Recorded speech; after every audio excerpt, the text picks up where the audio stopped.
Contrary to popular opinion, many of Cairo's secrets are not hidden in pyramids.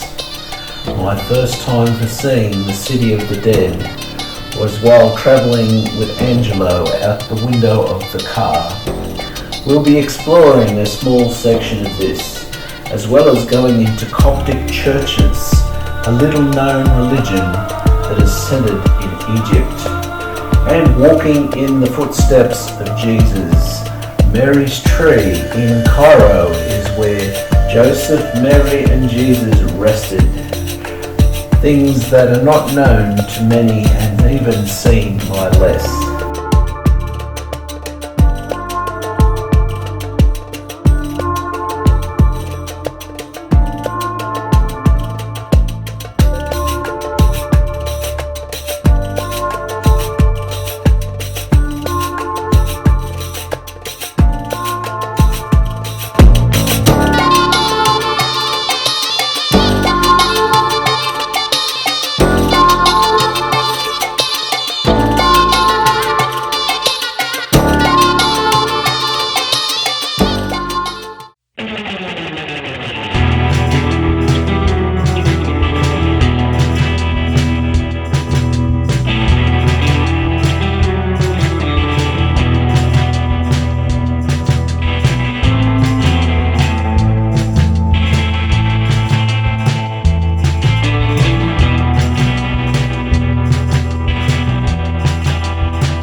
The City of the Dead looks so stunning at ground level I was desperate to get some aerial footage.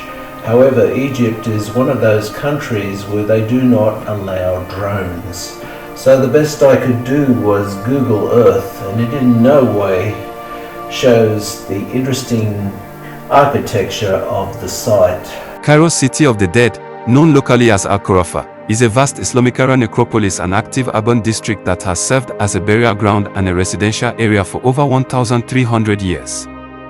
Spanning approximately 4 miles (6.4 kilometers) along the foothills of the Mokattam Hills, it is part of the UNESCO World Heritage Site of Historic Cairo. Historical development. Early Islamic period, 7th to 10th centuries. The necropolis was founded alongside Fustat, Egypt's first Islamic capital, in 642 CE.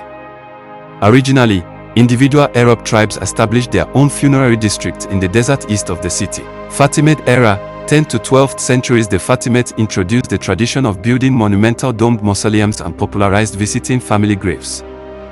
They constructed shrines for descendants of the Prophet Muhammad, such as Sayyida Nafisa and Sayyida Ruqayya, which remain major pilgrimage sites. Ayyubid era, 1171 to 1250. Sultan Al-Malik Al-Kamil built the massive dome over the tomb of Imam al-Shafi'i in 1211, which remains the largest freestanding mausoleum in Egypt. Mamluk period, 1250 to 1517. This era marked the apogee of the necropolis's architectural splendor.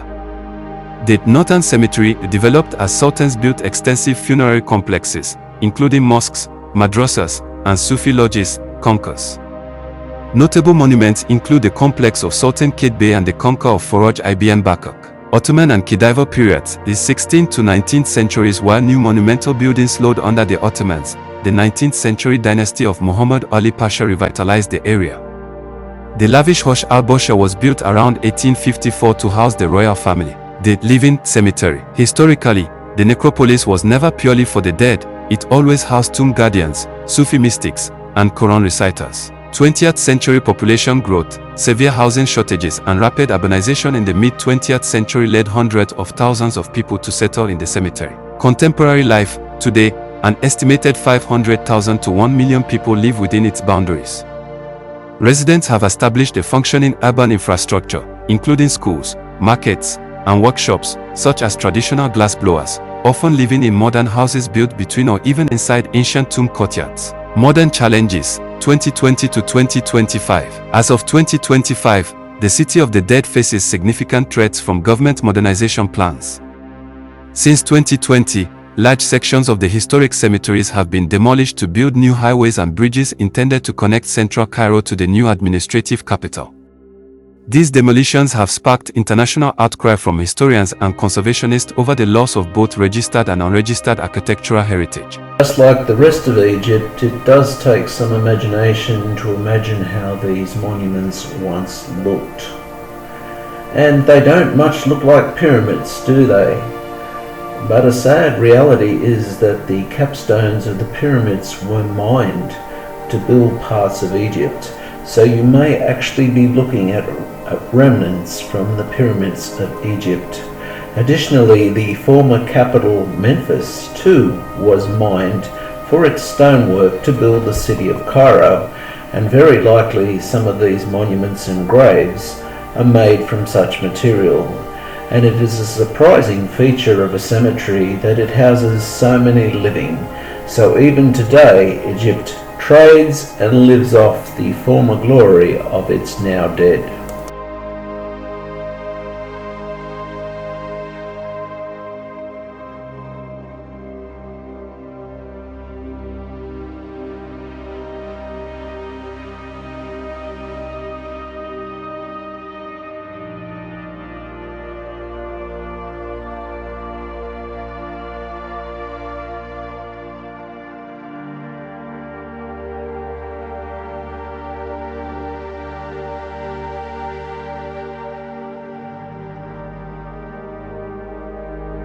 Egypt has but three states of existence: old, older and oldest.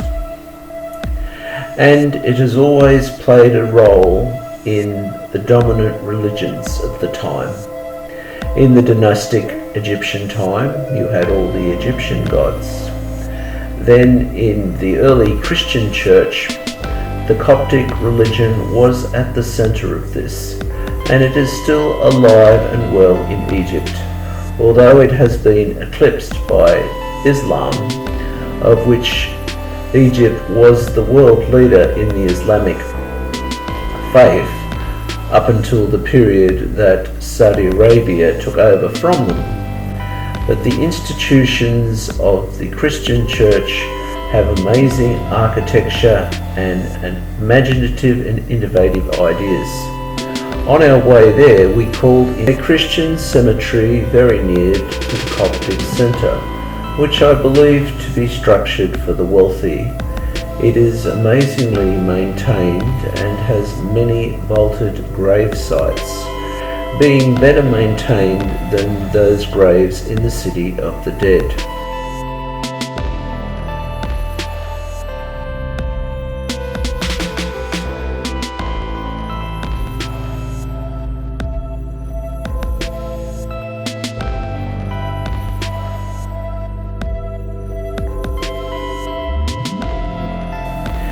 Here is a view of the Coptic Centre from Google Earth, with such amazing things as the hanging church, the Church of St. George, and much more. The architecture is simply amazing. Coptic Christianity is one of the oldest forms of Christianity, originating in Egypt during the 1st century. The term Copt is derived from the Greek word Aegyptos, meaning Egyptian, and today primarily refers to the Christian minority in Egypt. 1. Founding an early period, 1st to 4th century. Apostolic foundation. According to tradition, Saint Mark the Evangelist founded the church in Alexandria around 42 to 60 AD. He is considered the first of an unbroken chain of 118 patriarchs, popes. The School of Alexandria, established as the world's first theological school, it became a center for both secular and religious studies, producing influential fathers like Origen and Clement. Monasticism. Born in the Egyptian deserts, monasticism was pioneered by Saint Anthony the Great, the first hermit, and Saint Pachomius, founder of communal monasticism. This Egyptian model became the blueprint for all Christian monasticism worldwide. Era of martyrs. During the Roman persecution, particularly under Emperor Diocletian, a 284 to 305, hundreds of thousands were killed. This led the Coptic Church to adopt a unique calendar starting in 284 AD, known as Anno Martyrum, Year of the Martyrs. 2. The Great Schism, 451 AD. The Coptic Church formally split from the Roman and Byzantine churches after the Council of Chalcedon in 451 AD. Theological dispute. The split was over the nature of Christ. While the Western and Eastern Orthodox churches held that Christ has two distinct natures, human and divine, the Copts followed Miaphysitism. They believed that divinity and humanity are united in one single nature, without confusion, without mixture, and without alteration. Status. As a result, the Coptic Church is part of the Oriental Orthodox family, distinct from Eastern Orthodoxy, e.g., Greek, Russian, and Roman Catholicism. 3. Islamic conquest and Arabization, 7th to 19th century. Arab conquest, 640 to 642 AD. Egypt fell to Islamic rule, ending centuries of Byzantine persecution of Copts. Initially, Copts were granted status as dhimmi, protected people, but were required to pay the jizya tax. Language shift. Over centuries, Arabic replaced Coptic as the primary language of daily life. In the 12th century, the church officially adopted Arabic for liturgy alongside Coptic to ensure it remained understood by the faithful. Population shift. Successive waves of persecution and economic pressure led to gradual conversions, making Copts a religious minority by the 12th century. 4. Modern era, 19th century present. Reforms. In the mid-19th century, the jizya tax was abolished, 1855, and Copts were permitted to serve in the Egyptian army. Pope Cyril IV established modern schools and the first Egyptian press. Ecumenism and diaspora. Under Pope Shenouda III, 1971 to 2012, and the current Pope Tewodros II, the Church has seen a major spiritual revival and global expansion. Today, millions of Copts live in a worldwide diaspora, including large communities in the US, Canada, Australia, and Europe. Contemporary challenges. Since the 2011 Egyptian Revolution, Copts have faced increased religious discrimination and violence, though they remain a vital part of Egyptian national identity.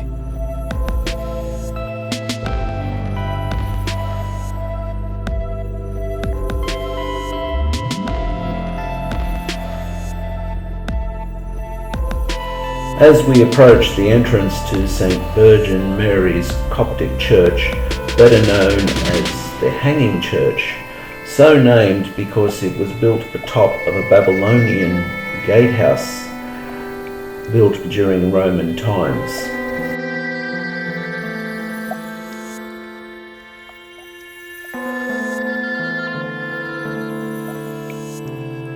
Low light levels was something that plagued me right across Egypt, and even still photography they wouldn't allow you to use a flash, which is a great shame because the interior of this church is simply magnificent. The ceiling of this church and many of the other churches in the Coptic centre is made to resemble the upside down hull of Noah's Ark. Coptic churches all have a pulpit something like this, but this one is from the Hanging Church, and you'll notice 13 columns. That is to represent Christ and his 12 disciples.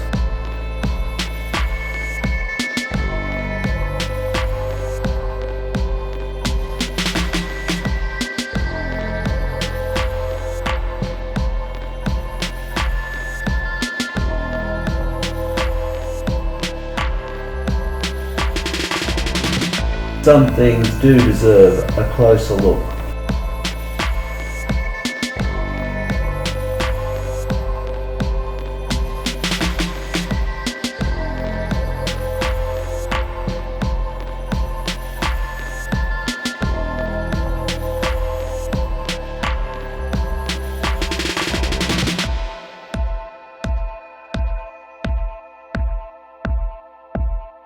Very much different to the stained glass windows in European churches, but also very much older.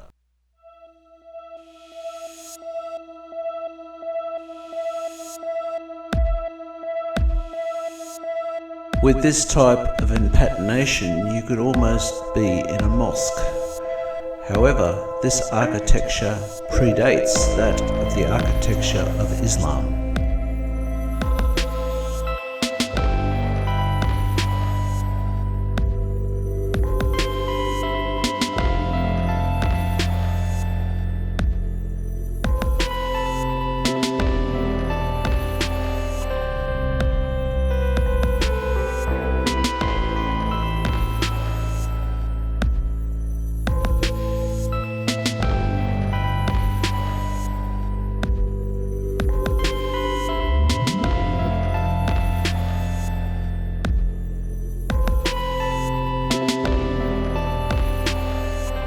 This hole in the floor demonstrates the reason why it is called the Hanging Church.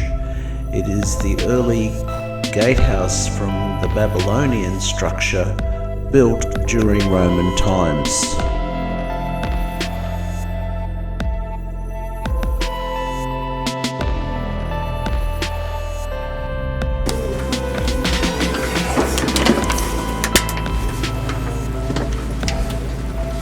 Shit.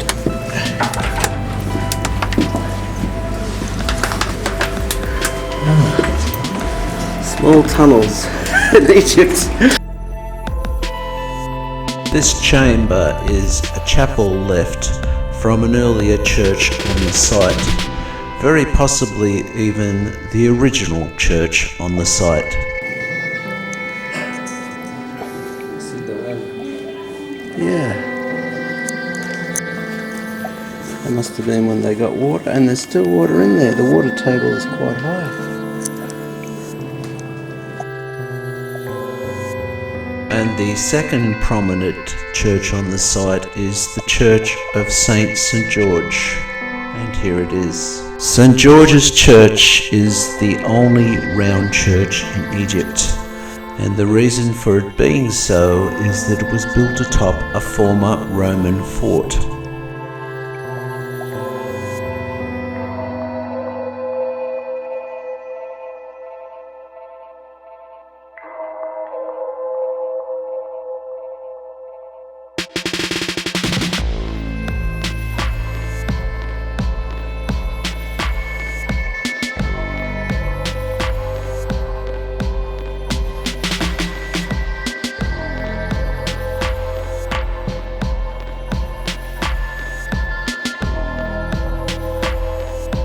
When entering the lower levels of St. George's Church, it is hard to pick what is Coptic and what is Roman. However, just like Catholics, they light candles for those they wish to pray for.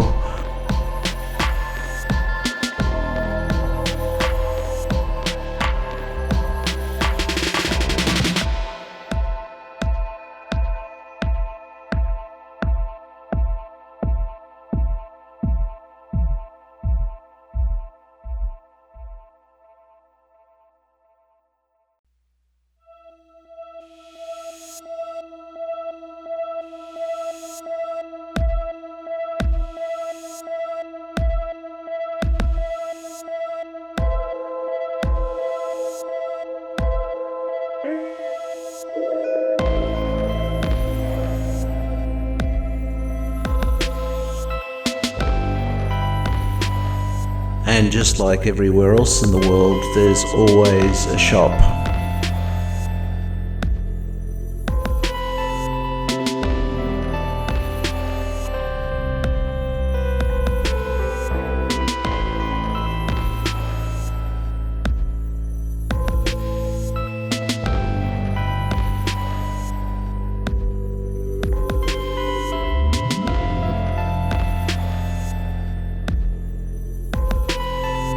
And just like everything else, the Coptic religion has a dark side. They were far from good, for the monuments of early Egypt, chiseling away the faces of rival gods to their own. And shamefully, at the Isis temple at Philae, the last place in the world where the ancient Egyptian religion was practiced, the very temple that the world saved from the Aswan Dam, you find Christian symbols embossed into the monument.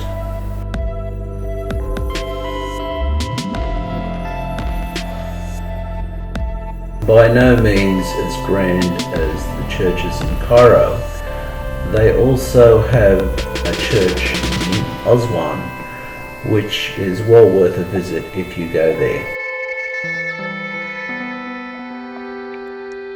Our next destination was the Virgin Mary tree in Matareya, Cairo, and it took us half the day to find the place. I don't know whether or not the Egyptians took offense that it was a Christian site or they genuinely didn't know where it was, but It was difficult to find, but well worth finding it when we did. The pair of us were so frustrating, the tuk-tuk drivers, that one of them even bought us a cool drink out of his own pocket. Despite being some 750 kilometres away from Bethlehem, the story of the Virgin Mary's tree is that she rested there while pregnant and then returned with baby Jesus, staying there for a period of time and possibly giving him his first bath. And according to the signage, there are some 15 sites throughout Egypt of note where Jesus and his family travelled. Unfortunately, the history of the world has been somewhat whitewashed, with all of the figures shown to have light skin.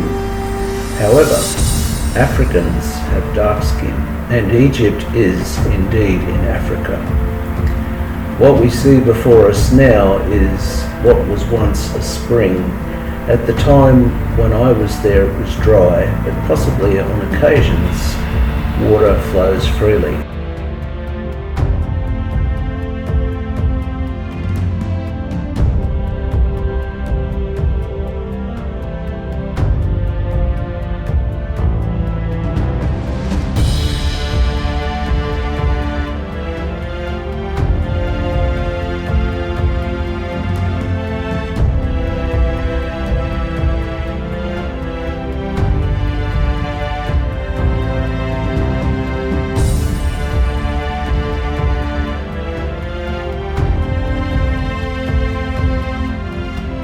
The sycamore fig is in the place of the tree of which Jesus, Mary were supposed to have taken shelter. And it is said when they were pursued, the tree opened up and hid them. The tree fell down, the original one, in 1656 and was replanted by Franciscan monks who grew the new tree from a cutting of the old one. As you would expect, there is a chapel on site. A very special place for Kaman, where he took the time to pray in the presence of an image of the Virgin Mary. And when in Rome, why not do what the Romans do? So I had a little prayer as well. Kaman, what is special about that log that is in front of you? This is an amazing thing that everybody want to see. This is where they used to birth Jesus Christ when he was born.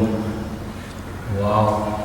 And do you So nice. Do you feel anything special for standing here? Yeah, I'm so happy to see these things. These are things that everybody needs to see. I'm happy to see them.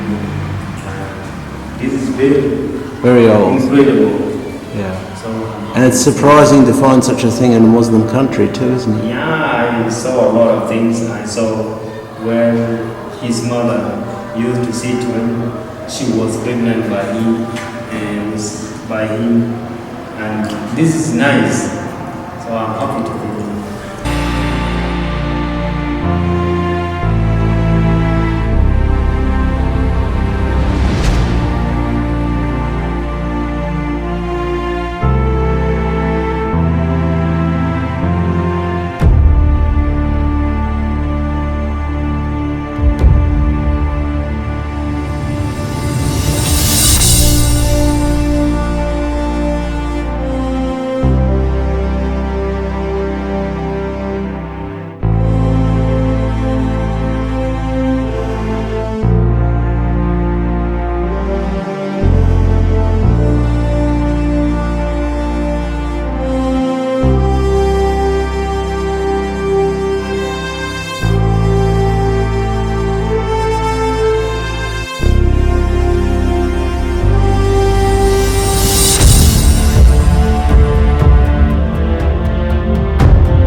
Well, I bet you didn't expect to see any of that in Cairo.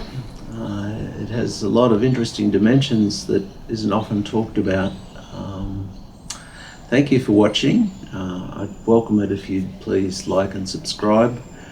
It will make it easier for me to make videos like this, and I welcome any input that you want to put in, because I'm here to please. Anyway, there's plenty more to come, and cheers for now.